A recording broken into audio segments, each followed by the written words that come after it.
রেখেই চলে যাচ্ছি? হ্যাঁ স্যার। কি করবি বল?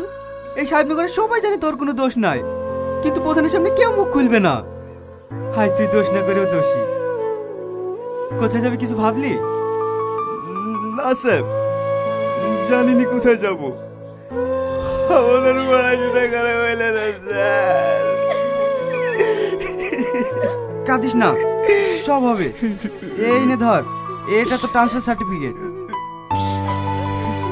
নবগ্রামে আমার মামার বাড়ি, তুই আমার মামার বাড়ি যা। কিন্তু স্যার।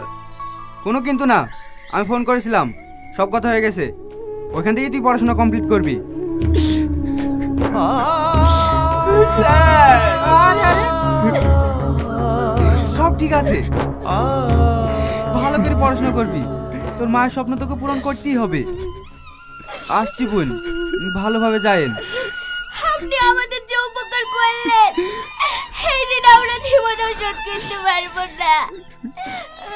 আরে আরে কাঁদেন না বোন, টনি পড়াশোনা সত্যি খুব ভালো। দেখবেন ও একদিন অনেক বড় জায়গায় পৌঁছে যাবে। এই টনি, ওখানে পৌঁছে গিয়ে একবার ফোন করে দিস। আসছি।